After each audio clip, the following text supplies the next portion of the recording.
Hello students, a very good morning. So in yesterday class we have just ended our chapter dual nature of radiation and matter. So for today let's start the new chapter, that is atoms and nuclei. So first of all, as first part of the chapter is atoms, we will discuss that one. And in atoms chapter what we have to just learn here, that is atomic models. So atomic models proposed by number of scientists, like whenever we have only studied about the constituents of the atoms, electron, proton, neutron. So we have discovered all that, but we haven't known that what is exactly, you can say neutron is discovered later. But first as proton is discovered, after that electron is discovered, then neutron is discovered by the Chadwick. But we haven't any idea how they are just distributed inside the atom, so that we can understand all the phenomena that is supposed to be happen or that is happening due to the atoms that time. So here to overcome this difficulty, the first effort made by the Thomson, and his model is called watermelon model, or we are also calling it plum pudding models. So here plum pudding models or watermelon model is what? According to the concept of the Thomson, the atomic shape is of spherical shape, and in that spherical shape positive negative charges are distributed uniformly over all this whole of the surface. Means you can say like watermelon seeds are distributed everywhere in watermelon. In that way this electron and protons, exactly they are just distributed in all over the space there. So due to the distribution of their space, the first model he has proposed for the atom. But what was the drawback of his model? According to his theory, as proton and electrons that will be distributed uniformly. So for their uniform distribution, due to their symmetric distribution, they will start to annihilate each other. So after means all of the pair of proton and electrons will be annihilated. As you know, number of electrons are equal to number of positive charges. So they will annihilate each other, and ultimately the existence of atoms will be finished. So this is the basic, you can say, problem in the Thomson model, existence problem. Along with that number of problems were there, but the most important problem, when our model is not existing and that is not talking about the existence, then what can we do further with that model? So next one, after the Thomson model, after his drawback, but still he has started to just give an idea to scientists to think about the atomic model. So later Rutherford, he has done an experiment. That experiment is known as alpha scattering experiment. So let's see now, first of all, alpha scattering experiment.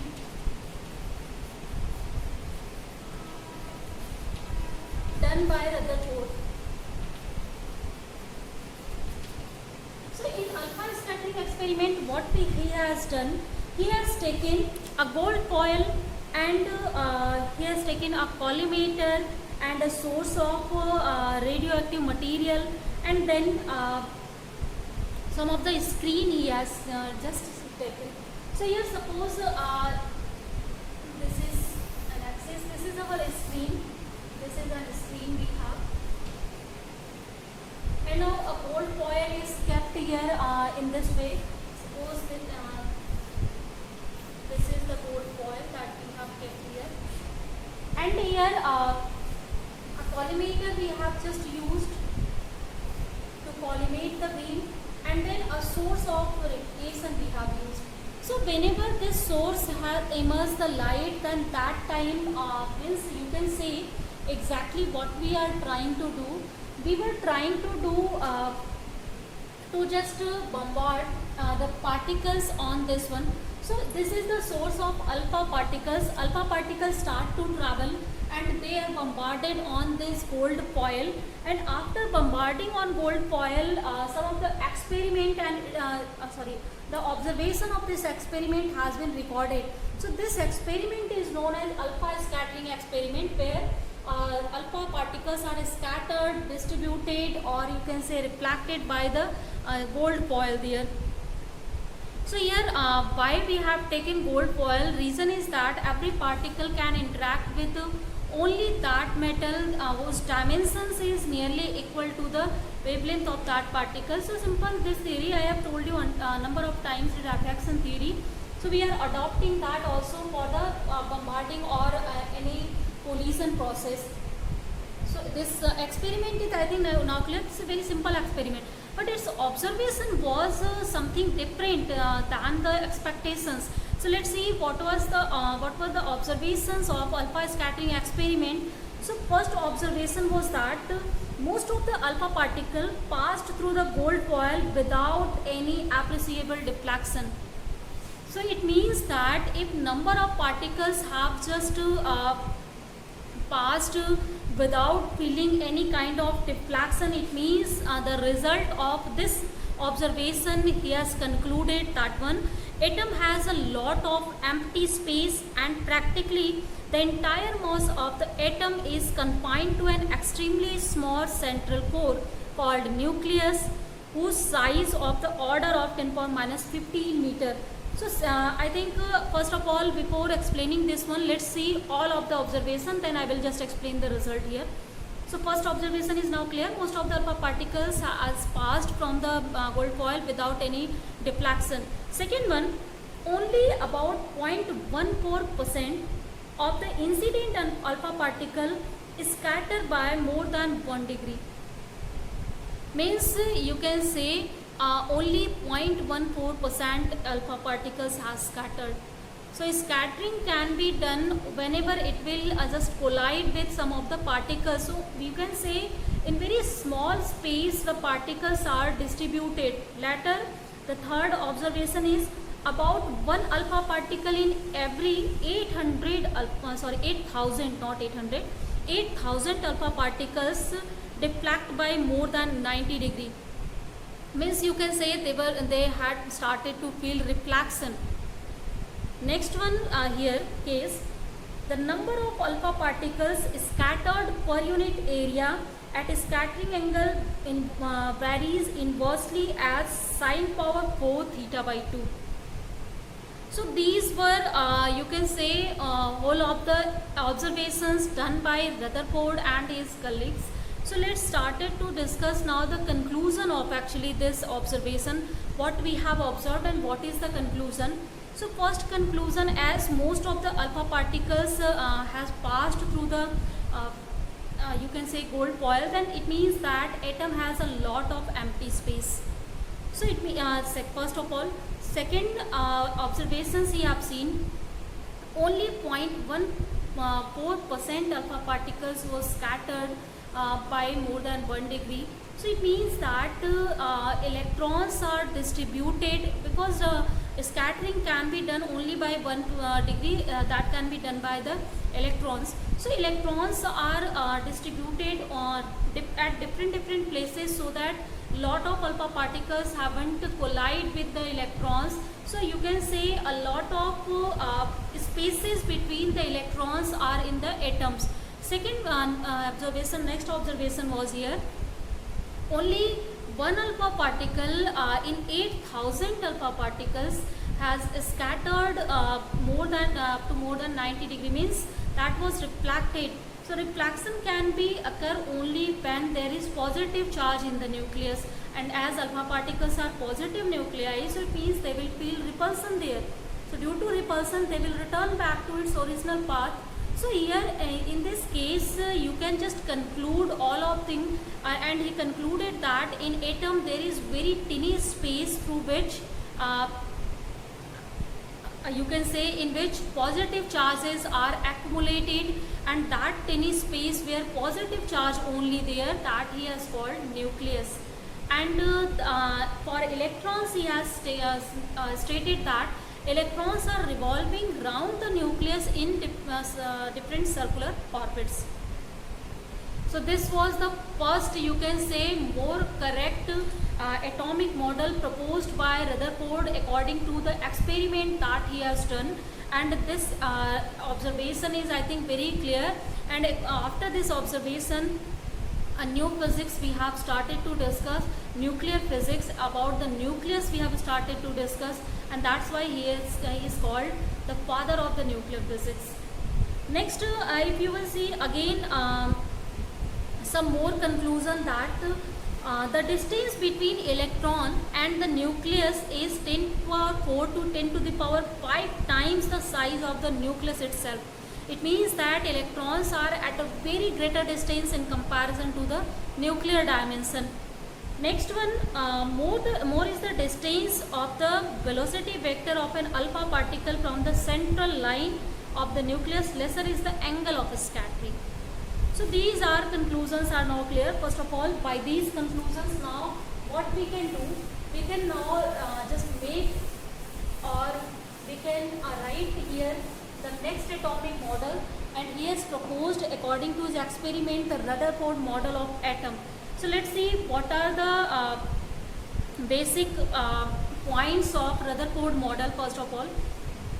So first point of his model is every atom consists of a central core called the atomic nucleus, in which the entire positive charge and almost entire mass of the atoms are concentrated.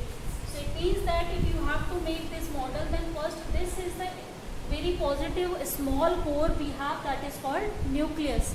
Next one, the entire size of the nucleus is of the order of 10 to the power minus 15 meter, means 1 Fermi is the size of the nucleus, very small size it is, which is very small and as compared to the size of atom, which is of the order of 10 power minus 10 meter. Means if you will see the order size of atom, that is 10 power minus 10 meter, but size of nucleus is 10 power minus 15 meter. You can say nucleus is 10 to the power 5 times smaller than the atom. Next one, the atomic nucleus is surrounded by a certain number of electrons. So as atoms on a whole is electrically neutral, the total negative charge of electrons surrounding the nucleus is equal to the total positive charge on the nucleus. So from this case, as we have just seen, the atom is electrically neutral, so he has concluded that number of positive charges are equal to number of negative charges, means number of protons are equal to number of electrons here. Next case, these electrons revolve round the nucleus in various circular orbits as the planets do round the sun. So the centripetal force required by electrons for revolution is provided by the electrostatic force of attraction between the electron and nucleus. So simple, here again the concept is electrons are revolving around the nucleus in different circular orbits. As you can take the example of sun and planets. If this is sun, then these are the planets' path. Then planets are revolving just like the electrons are also doing the revolution around the nucleus in different circular orbits. And also if you will see, the required centripetal force to move on this circular path, that is provided by the electrostatic attraction force between nucleus and negative charge electrons. So this was the model of Rutherford. Now let's see what was the drawback of this model. And before drawback, if you will see what are the theories that is explained by the Rutherford model. So the first theory, as this is, you can say, more correct model we have, where we had information about nucleus and electrons, and along with this one, if atom is neutral, this case has been just proved by the Rutherford model. Second one, the atomic dimension, nuclear dimension is correct according to his experiment. Next one here, he has also given a concept. If electrons that are revolving in a higher orbit, this is called higher orbit, that is making transition to the lower orbit, any of the lower orbit, then that time it is just emitting radiations here. So, and also according to his concept, atoms are continuous electrons are continuously coming to the lower orbits, and they are emitting continuous radiations there. So according to that, he has tried to explain the spectrum of atom. Means first of all a continuous spectrum of atom he has started to discuss, and he tried to tell us about that one. Now these were all consequences, means he has tried to explain spectrum, tried to explain neutrality, he has tried to explain the composition of the nucleus and a lot of things. Next one, after these, some of the drawbacks are here. In this case, first drawback of Rutherford model was again the stability of the atom. Like in the Thomson model we had the problem, same problem arise here again, existence of the atom problem or stability of the atom. As according to his model, electrons are continuously emitting the energy and they are just coming to the lower orbits, and again they are emitting energy, they will come to the lower orbit. So here number of electrons will making transition to the lower orbit, then ultimately the electron will fall into the nucleus due to electrostatic force, attraction force, and it will annihilate with the positive charge particle. So if this process will continues, then after some time all the electrons and positive charges will be annihilated, and again no of the charge will present in our atom, atom's existence will be you can say atom will not be existed there. So here it means again existence problems come into the light, and that's why this model has again some of the drawbacks. And second drawback is here, we have observed some of the spectrum regarding to atom, and that spectrum was not continuous spectrum, like hydrogen spectrum has discovered that time, and hydrogen spectrum just contains some of the lines, and that is called line spectrum. So according to lines spectrum, what is exactly this one? This kind of spectrum is number of frequencies, if you will arrange in increasing or decreasing order, that will provide you a spectrum. So here this is just obtained in a line, and every line has a particular frequency, and according to this concept there should be the frequency of all possible frequencies should be here in our spectrum, means continuous spectrum should be here, because electrons are continually emitting the energy here. So every possible frequency should be here, but experimentally we have seen only certain possible frequencies are obtained. So this was the case where this model again failed to explain this line spectrum of any of the atomic model. So this was the Rutherford models and the drawbacks of Rutherford model. Now after this one, let's see how this drawback has removed. So this drawback has removed by Bohr, and he has used Planck's quantum model, quantum theory to just explain the atomic model very successfully. And for a lot of atoms his model is applicable. For higher atoms it is not applicable, but still for most of the atom it is applicable model. So let's see now what is Bohr model, and this is also known as quantum model, because he has used the quantum concept here. So the next model that we have, this is Bohr's model. So he has proposed his model for hydrogen atom exactly, and successfully has explained the properties of hydrogen atom. Later mathematical calculations he has done. He has calculated radius, velocity, kinetic energy, potential energy, a lot of properties of the atoms also. So this model was you can say successful at a great scale. So let's see first of all some of the postulates of this model. So there are three postulates of Bohr model. So let's see Bohr's first postulate. So according to Bohr's first postulate, electron in an atom could revolve in only certain circular orbits without the emission of radiant energy, contrary to the predictions of electromagnetic theory. According to this, in which it can exist and each possible state has definite total energy. These are called stationary states of the atom. Simple first case is that in Rutherford model, what we have observed electron can revolve in any circular orbit. There is no limitation on the revolution of electron in the circular orbits. So due to that they were falling in the nucleus. Also he was telling that if electron is revolving in any circular orbit, then that time it will radiate energy. But Bohr has corrected this both term. He has told us that electron will revolve only in certain possible orbits. Means electron, if it will revolve in first orbit is this, then second orbit will be this. Between this, there will be no circular orbits in which electron will revolve. Now it means that he started to put some of the limitation for the revolution of electron in the circular orbits. So it means electrons will revolve only in those orbits that are possible. Later I will tell you in second postulate the condition in which they will revolve. Then first of all, this is now clear. These certain circular orbits are known as stationary orbits, and also whenever electron will revolve in this orbit, then that time it will not radiate energy. So that's why they are also known as non-radiant orbits. So these are non-radiant orbits, stationary orbits. Electron will revolve in this one, but it will not radiate this energy, so that it will not come to the ground state until and unless we are providing some of the energy from the outside, or some of the secondary emissions is going to be done. So without any kind of external force, these will not come to the ground state.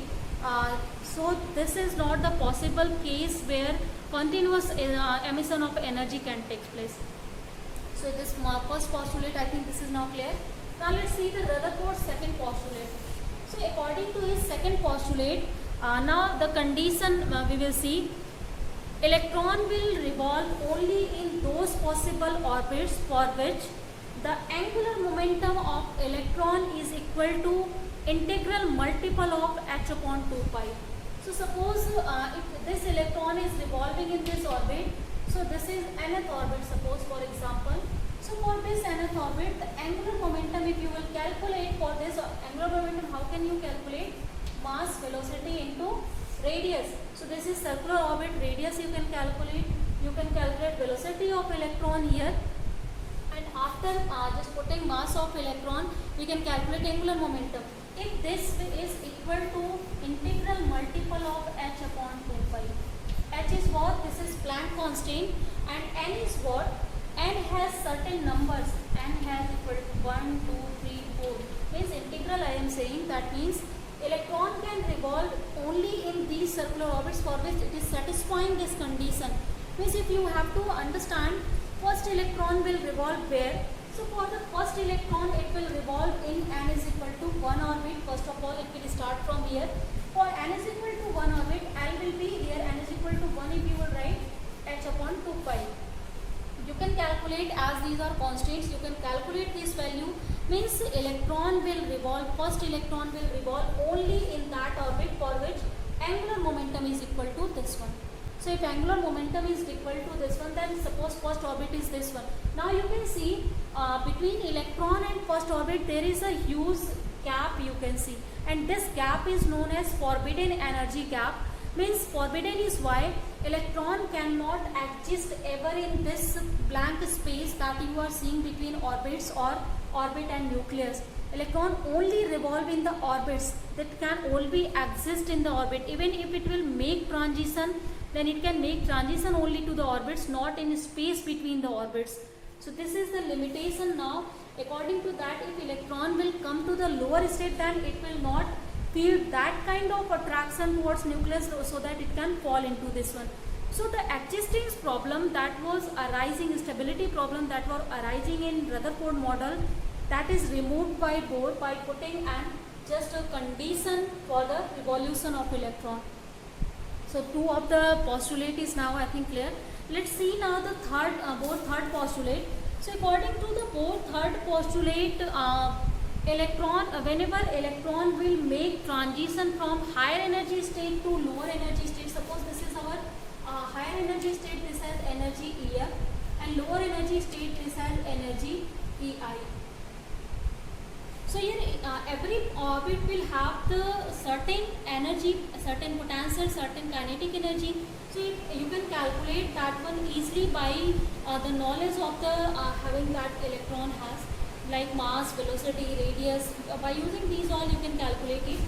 Now next one, if suppose an electron is making transition due to any force, then it will make transition to this orbit only.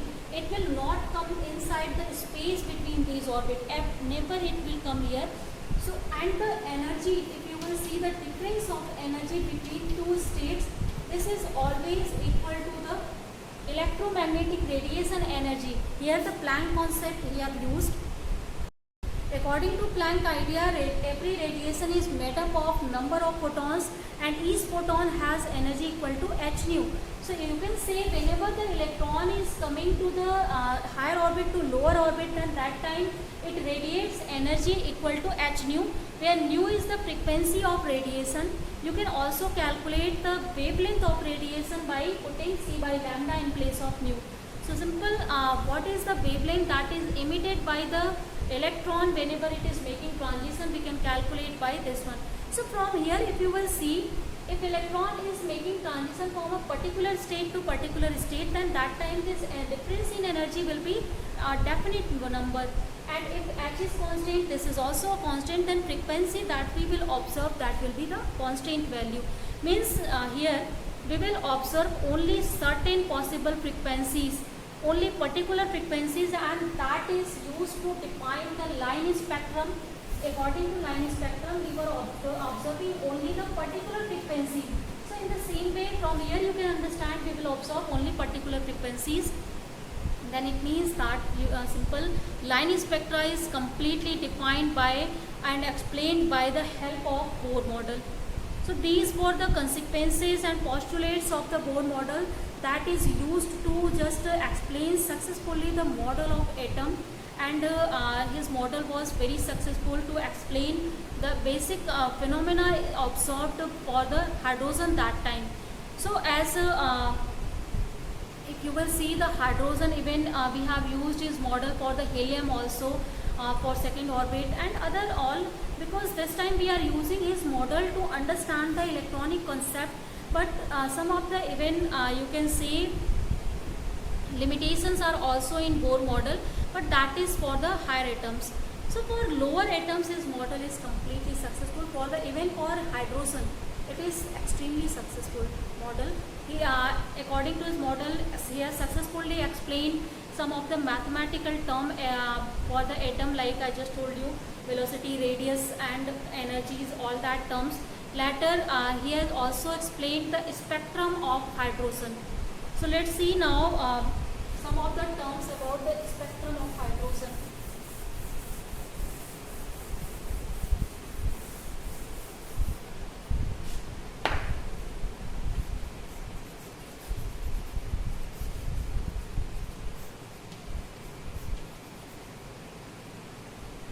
So hydrogen spectra is what? Whenever, as you know, hydrogen has one electron. So whenever this one electron, if electronic configuration I will do, then this is 1s1. And in here we will have 2s, 2p, 3s and so on. So here whenever electron is existing in some of the orbit, this is called the ground state, and other all states that are empty that time at normal temperature and pressure, then that time they are known as excited state. So if this electron will get energy from somewhere, then it will go in any of the excited state, that is depending on what is the value of energy that is added to the electron. So if you will just make the 1s, suppose this is not 1s exactly, n is equal to 1 state, we will say, n is what? This is number of orbit. So first orbit, this is second orbit, this is now third orbit, suppose this is our fourth orbit, this is fifth orbit. If you will just calculate the energy of the orbits, then you will find that continuously with increase in orbits, energy is decreasing. So that's why their gapping also decreasing. So between first to second orbit, the gapping is highest, and whenever you will go further, the gapping will decrease. Now one electron, as I am saying, this can travel, go to n is equal to 2, this electron can go to n is equal to 3, this electron can go to this one, electron can go to this one. Also this electron that is reached here, this can go to this state and this state. Similarly here electron can go to this state and this state, similarly this one. So according to this, you can see now number of energies are needed, particular energies are needed here to send them particular states or particular orbits. So that's why number of lines we have observed and we have given name to this one. So some of the scientists have studied for the state when n is equal to 1 electron will go to any of the higher. So this one is known as Lyman series. Similarly, n is equal to 2 to higher, it is known as Palmer series. N is equal to 3 to other higher state, it is called Paschen series. N is equal to 4 to higher, this is known as Brackett series. And n is equal to 5 to higher, it is known as Hall series. So up to known this 5 series we have, and this is on the name of the scientists that have worked on this one. So in next class, students, we will discuss about the hydrogen model in more detail. So for today, I think this introduction is now clear. Let's end our class here.